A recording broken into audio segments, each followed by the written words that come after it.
An emerging and drug-resistant fungus is causing concern for healthcare facilities. It's Candida Auris, or C-Auris. Dr. Kumar with Austin Gastroenterology. Austin joins us this morning to help answer some of our questions. Doctor, what is this? I think top of mind right now, there's the HBO show, The Last of Us. And so I think right now when people hear fungus, there's just like, what is this? It isn't that. It isn't that. And this isn't the new pandemic. Okay. That's the thing. Ever since the pandemic, anytime we hear about any kind of infectious agent, I myself kind of go, kind of freak out a little bit. Yeah. Is this the next thing? This is not the next thing. Okay. This is something that's been going on for probably a decade.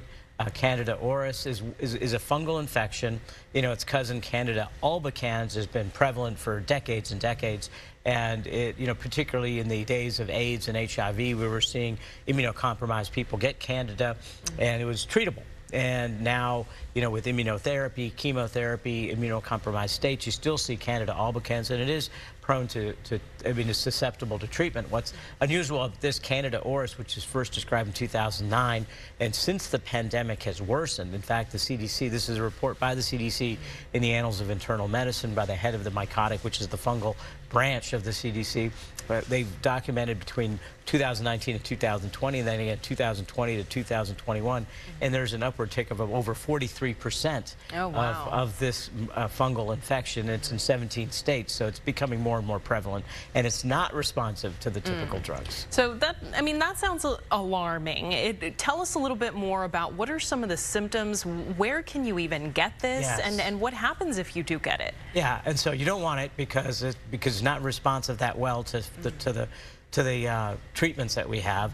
It's usually in long-term skilled nursing facilities. It's not at your house. This is a common colonizer, meaning it's on the skin of many residents of these skilled nursing facilities because it's easily transmissible because it's on the skin. So you could treat it by just dedicated cleaning of these rooms of IV poles and things like that. So it's usually in institutionalized settings, in immunocompromised people that are elderly or that have underlying disease, and that's where you're finding the majority of the pathology, meaning people that die. But if you do get infected, because it can get into your bloodstream through an IV stick, that if you do get it within your bloodstream, the mortality rate can be as high as 40%. And so it can be quite deadly. However, the chances of getting are pretty slim for the vast majority of us. But, there's many of us who have loved ones in skilled nursing facilities. Right. And so in those facilities, it's important to be dedicated to cleaning.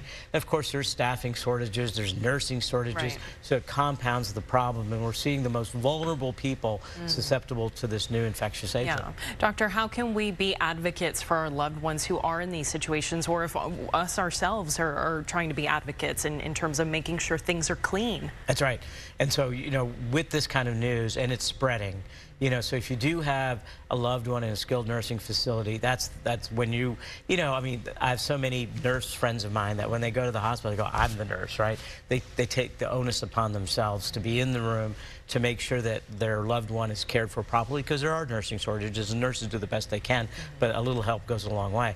And so if you do have a loved one in a skilled nursing facility and you're visiting, you might take the onus upon yourself to make sure the room is getting cleaned, and if it hasn't, to make, to advocate for your loved one that way. Yeah, absolutely. Well, we appreciate you being here this morning, helping clear up some of the confusion that we might have had. If you have a question for Dr. Kumar, please email us at askdrkumar@gmail.com. Check out his website, drkumar.com. Thanks for joining us. Thank you. We'll be right back.